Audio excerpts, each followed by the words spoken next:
نحمد ونصلي على رسوله الكريم أما بعد فأعوذ بالله من الشيطان الرجيم بسم الله الرحمن الرحيم اللهم صل على سيدنا ومولانا محمد وعلى آله وسلم اللهم صل على سيدنا ومولانا محمد وعلى آله وسلم حدیث رسول صلی اللہ علیہ وسلم چینل پہ سب کو خوش آمدید۔ آج دو حدیث ہیں، بہت ہی اہم ہیں، بہت ہی پیاری ہیں اور بہت ہی زیادہ توجہ طلب ہیں۔ پہلی حدیث ہے بخاری شریف کی، نمبر ہے 7172۔ نبی پاک صلی اللہ علیہ وسلم نے معاذ رضی اللہ تعالیٰ عنہ اور ابو موسیٰ رضی اللہ تعالیٰ عنہ کو کہیں بھیجا تو آپ صلی اللہ علیہ وسلم نے ان کو جو نصیحت فرمائی ہے، بہت ہی پیاری نصیحت آپ نے فرمائی۔ آپ نے فرمایا آسانی پیدا کرنا، تنگی نہ پیدا کرنا، آسانی پیدا کرنا، تنگی نہ پیدا کرنا، خوشخبری سنانا، نفرت نہ دلانا اور آپس میں اتفاق رکھنا۔ بہت پیاری حدیث آپ نے روایت ارشاد فرمایا۔ یہ معاذ بن جبل رضی اللہ تعالیٰ عنہ ان کو نصیحت فرما رہے ہیں، کہیں بھیجا تھا آپ نے تو آپ نے فرمایا کہ آسانیاں پیدا کرنا لوگوں کے لیے، تنگیاں نہ پیدا کرنا۔ آج کل جو ہمارے معاشرے میں ہے کہ ہم دوسروں کے لیے تکلیف کا باعث بنتے ہیں، دوسروں کے لیے آسانیاں پیدا کرنے کا باعث نہیں ہم بنتے۔ پتہ نہیں کیا حالات آ گئے ہیں، بدقسمتی ہے یا کیا ہے کہ اکثریت جو لوگوں کی وہ ہماری وجہ سے تنگ ہوتی ہے، آسانی نہیں لوگوں کو ہم دیتے۔ حالانکہ اگر چاہیں تو ہم لوگوں کے لیے آسانیاں پیدا کر سکتے ہیں، لیکن کچھ فطرت ہی ایسی ہو چکی ہے کہ کوشش کرتے ہیں کہ دوسروں کی تکلیف کا باعث ہی بنے، دوسروں کو آسانیاں دینا تو لگتا ہے ہم بھول ہی گئے ہیں۔ اور مسلم شریف کی حدیث بہت پیاری، 6671 نمبر ہے اس کا، 6671، ابو ہریرہ رضی اللہ تعالیٰ عنہ اس کے راوی ہیں کہ نبی پاک صلی اللہ علیہ وسلم نے شاہ فرمایا کہ میں نے دیکھا ایک شخص جنت میں اس کو ہر طرح کی نعمتیں ہیں اور نعمتوں سے وہ لطف اٹھا رہا ہے، ہر طرح کی نعمتوں سے۔ تو اس کے بارے میں پتہ چلا کہ اس نے رستے سے ایک درخت کاٹ دیا تھا جو لوگوں کو تکلیف کا باعث بنتا تھا، یعنی لوگوں کے لیے آسانی پیدا کی اس نے، تو اس کی وجہ سے اللہ تعالیٰ نے اس کو جنت کی ساری نعمتیں عطا کر دی۔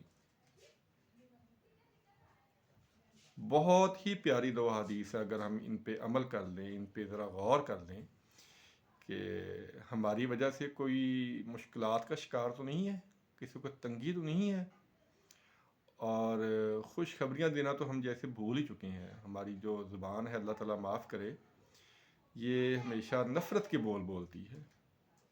پیار محبت کے جو بول ہیں وہ تو لگتا ہے ہم بھول ہی چکے ہیں۔ وہ کسی نے بہت پیاری بات کہی تھی کہ حوصلہ افزائی کرنا سیکھیں، تنگ تو سارے کرتے ہیں، ہمیں دوسروں کی حوصلہ افزائی کرنا چاہیے جو ہم بھول چکے ہیں۔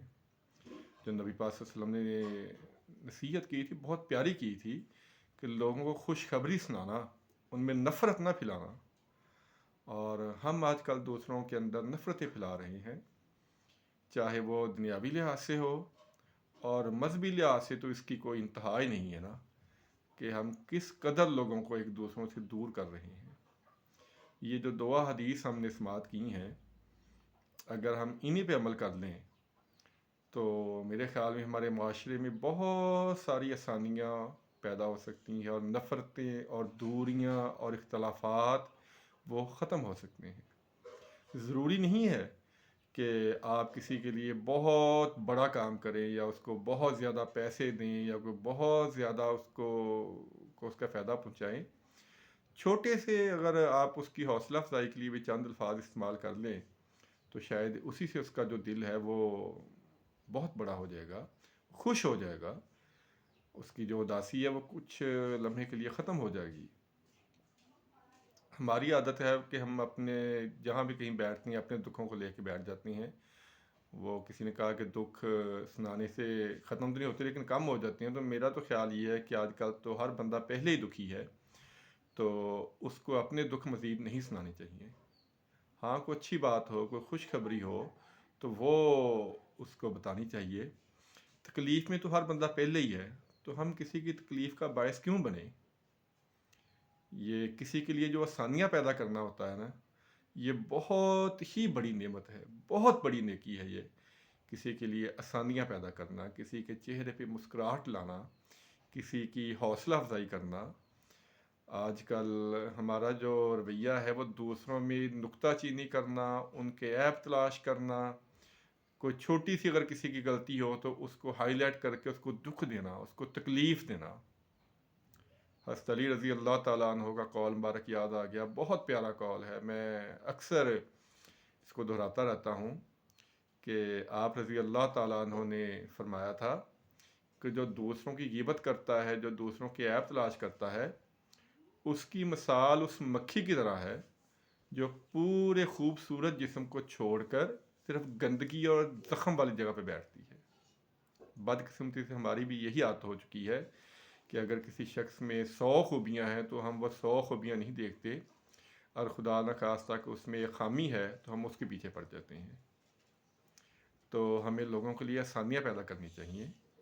اگر ہم لوگوں کے لیے آسانیاں پیدا کریں گے تو اللہ تعالیٰ ہمارے لیے وہاں سے آسانیاں پیدا کرے گا جہاں سے ہم سوچ بھی نہیں سکتے۔ اگر ہم کسی کی تنگی دور کریں گے تو اللہ تعالیٰ ہماری یقیناً دنیا میں بھی اور آخرت میں بھی تنگیاں دور کرے گا۔ کسی کے چہرے پہ مسکراہٹ لانے کا باعث بننا چاہیے۔ یہ بہت بڑی نعمت ہے، یہ بہت بڑی نیکی ہے۔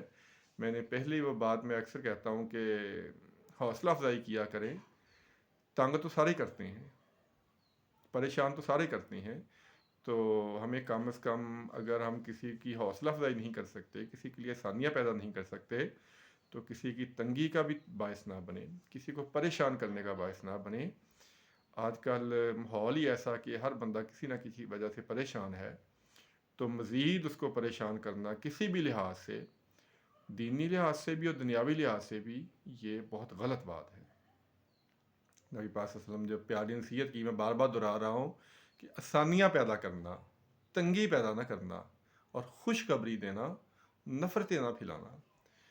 تو ہم تو آج کل کام یہ کر رہے ہیں کہ اگر کوئی فیملی یا کوئی افراد مل کے بیٹھے ہیں تو ہماری کوشش ہوتی ہے کہ ہم ان کو دور کر دیں، ان میں لڑائی پیدا کر دیں۔ یہ بدقسمتی ہے ہماری، لیکن ہمیں پتہ نہیں کہ اس کا انجام کیا ہوگا۔ اس کا انجام بہت برا ہوگا۔ اس لیے کوشش کریں کہ دوسروں کے لیے آسانیاں پیدا کریں، دوسروں کے لیے خوشی کا باعث بنیں۔ آپ کی شخصیت سے، آپ کے کردار سے، آپ کے فعل سے، آپ کے قول سے کسی کو تکلیف نہ ہو، کوئی دکھ میں مبتلا نہ ہو۔ اور ایک بہت ہی پیاری بات توجہ سے سنیے گا، وہ کسی نے کہا ہے کہ کوئی ایسا کام نہ کریں، کسی کو اتنا تنگ نہ کریں کہ کوئی اللہ سے آپ کی شکایت لگا دے۔ تو ہمیں بھی بچنا چاہیے کہ کوئی اللہ تعالیٰ سے ہماری شکایت نہ لگا دے، ورنہ پھر اس کا جو انجام بہت برا ہوگا۔ اللہ تعالیٰ سے دعا ہے اللہ تعالیٰ سمجھنے کی توفیق عطا فرمائے، اللہ تعالیٰ دوسروں کے لیے آسانیاں پیدا کرنے کی توفیق عطا فرمائے۔ آمین ثم آمین۔ السلام علیکم ورحمۃ اللہ وبرکاتہ۔